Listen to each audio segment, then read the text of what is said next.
What are some common indices or indexes, linking methods, caps, and multipliers? By the end of this video episode, you will understand what an index is or indices, the different methods to link to an index, and why there are caps, and how to multiply your returns and have caps on your losses.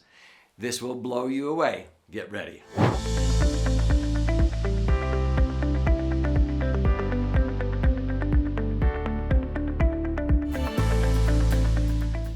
So I'm Doug Andrew. I've been a financial strategist and retirement planning specialist now for more than 48 years. And I'm very passionate about helping people like you optimize your assets and minimize taxes.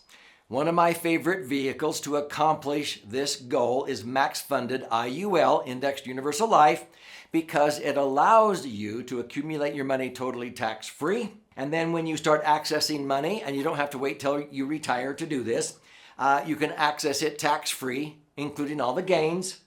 And then at the end of the day, when you finally die, anything you leave behind blossoms or increases in value and transfers income tax-free. Make sure you watch other episodes to understand how that is provided or why the IRS allows that under 3 sections of the Internal Revenue Code in adherence to 3 tax citations, TEFRA, DEFRA, and TAMRA. In this episode, I'm going to talk about indexes or indices.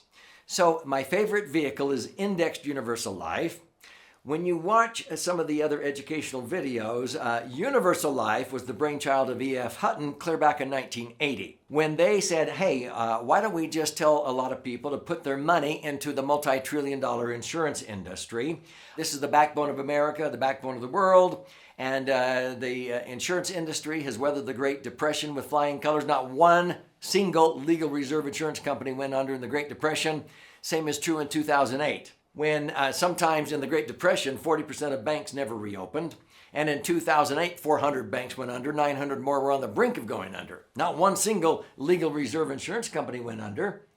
But see, when interest rates started to come down after Universal Life was introduced in 1980, because from 1980 to 1990, I never got credited less than 11.75%, some years as high as 15.5%.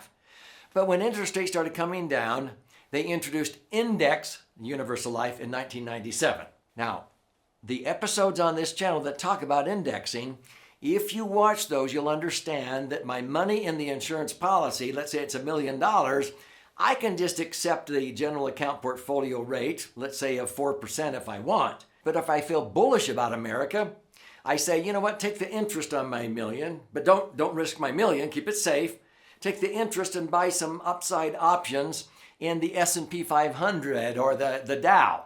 And so people go, well, so what are some of the common indices to do that? Because they will buy upside options so that if the S&P or the stock market, let's say, goes up 8%, they'll pay you, 8% on your million, 80,000, or 12%, 120,000. Or like some years from 2020 to 2021, March to March, many of our clients got credited 61%. How can they do that? So let's talk about these 4 different things that you have the opportunity to choose from with Indexed Universal Life. So the first one are common indices. An index is like a measuring tape, okay? This is simply a method to measure, did the economy grow in the last 1 year? Or if you have a 2-year point-to-point, 2-year or 5-year. And so we have these indexes. We have the Standard & Poor's 500. Those are the top 500 companies in America. And there are some mutual funds that say, ooh, ours is the S&P indexed fund. No, Indexed Universal Life is not an indexed fund. If you have money in an indexed fund, your money is at risk in the market. And if the S&P drops 40%, like it did twice in the decade from 2000 to 2012, you would have lost 40% in an indexed S&P 500 fund. We're not talking about that. We're talking about a strategy. But you can choose an index like the S&P, and that's a measurement of the top 500 companies. Did they grow on the average or go down? Okay, were their stocks worth more or less? You've heard of the Dow Jones, the top 30. There's one called the Russell 2000. That's the top 2,000. Sometimes you have what is called the Barclays U.S. Dynamic Balance index. That's abbreviated as the BUDB. Sometimes you have low volatility indices, okay? Now, indexes and indices, okay, indices, they're sort of synonymous. I guess both are proper forms of grammar, I found out years ago. I'm going to say indices, but see, I can diversify my money. If I have $1 million, I can allocate, 300,000 to the S&P 500 index, 300,000 to the Dow, 300,000 to the BUDB, and the last 100,000, it could be in a low volatility. It could be just left in the insurance company earning 4%, the general account portfolio rate. So I can diversify big time. But see, an index is simply what you're linking to. Your money is not invested in that. My million is safe in the insurance company.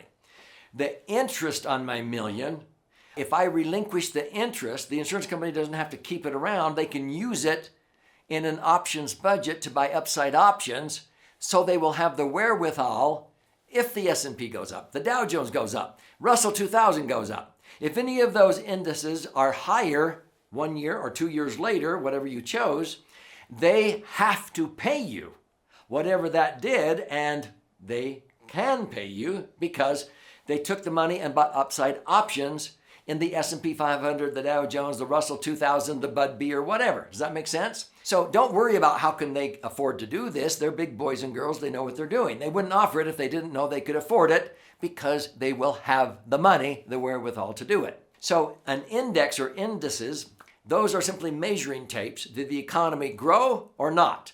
Because whatever it grew by, the insurance company is required, they're obligated to pay you that amount.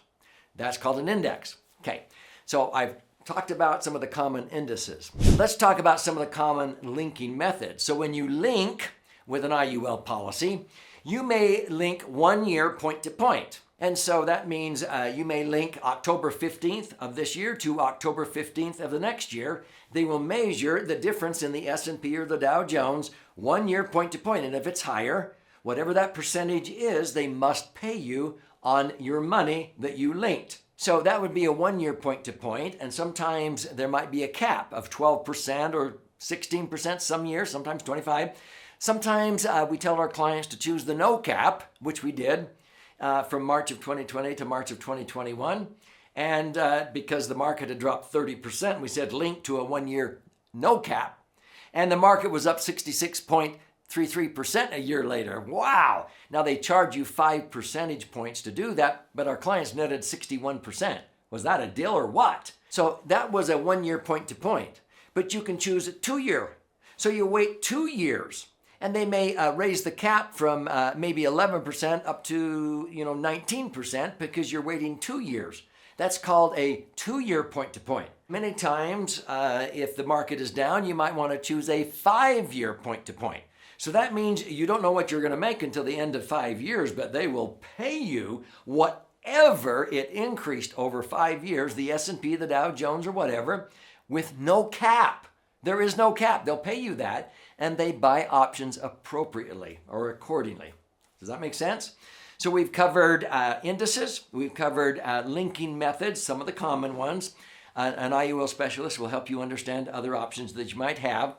Let's go into the caps. Why do they put a cap? Well, because they can purchase options under certain scenarios, sometimes more optimally, if they know that if the S&P goes up 12%, to have the wherewithal to pay you that, they buy options at certain arrangements and prices so that they have the wherewithal on your million, where they took maybe 4% interest, 40,000, and you got that 40,000 of options that then allowed them to pay triple that, let's say up to 12%. But they maybe cap you. Even if the S&P went up 16 or 20, they will not pay you higher because they have to cap it. And maybe the trade-off is because zero's your hero, that if you guess wrong and the market loses, you don't lose your million. The options just expired worthless. But in the example I gave you of no cap, they're buying options in a different way because they know they're going to make money on the back end by subtracting 5 percentage points. And so there is no cap. And people say, well, which ones are best? It all depends on the situation of the time. That's why it behooves you to go to an IUL specialist who meets with you at least annually to reassess, or what we call rebalance, your portfolio, even if you only have one IUL, you can diversify and you can change and link to this one or this method, 2-year point to point, 5-year point to point with 40% of your money.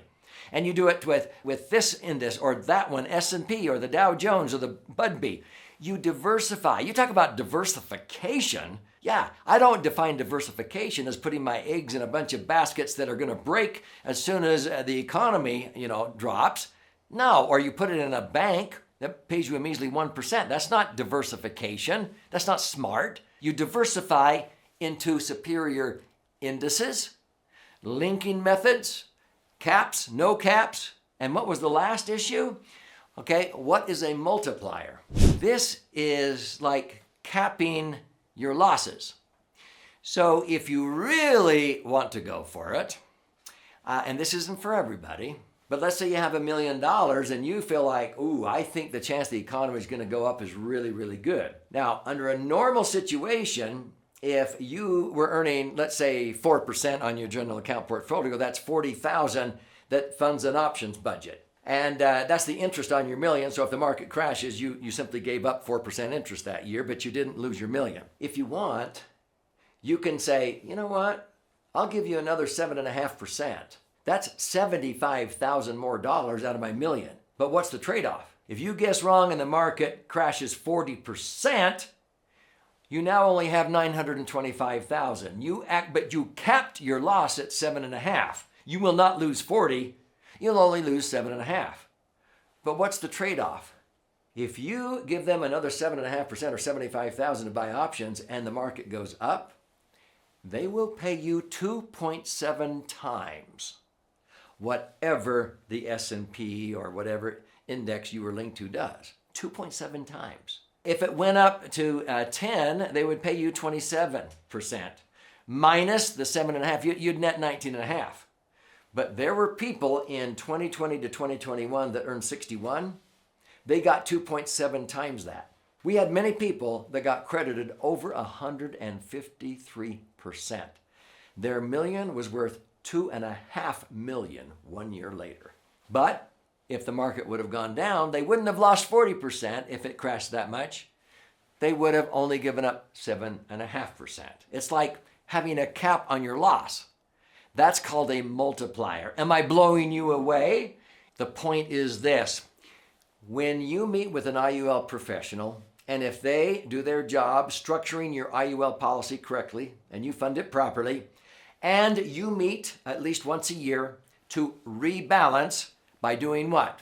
By diversifying between different indices that you're linking to, by choosing different linking methods, 1 year, 2 year, 5 year point to point, by choosing caps or no caps, and by maybe using multipliers. This is where people, if they had never done anything in the worst decade, 2000 to 2010, they would have earned 7.23%. $1 million would have doubled to $2 million, where most Americans didn't even have their money back yet. It took till 2012.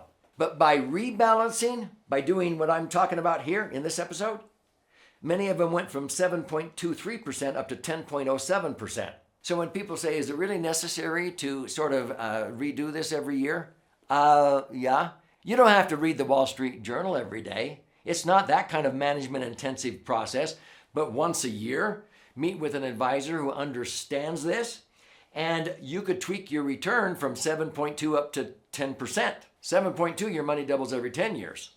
But at 10%, your money doubles every 7.2 years. It does make a difference. So use this as your textbook, the Laser Fund. If you have not claimed your free copy, do it. Simply go to laserfund.com, laserfund.com. Click on the link below. You contribute a nominal amount towards the shipping and handling. I'll pay for the book and fire that out to you. There's also options there to listen and learn, watch and learn. There's also a choice in there where you can schedule an appointment with an IUL professional to see how these concepts apply in your particular set of circumstances based on actual history, not just hypothetical average rates of return. That's what I would want to see, okay? But don't take up an IUL professional's time unless you've taken the time to invest in getting some basic understanding. So my hat's off to you. You're watching this episode. Watch other episodes so that you can start out the conversation at this level instead of this level. But make sure that you share this with others that you want to have them get enlightened. Post a comment so that we can be aware of some of the questions that you have that maybe weren't covered in this episode. But this is about you and your brighter future. So study, learn, and begin to optimize your assets and minimize taxes.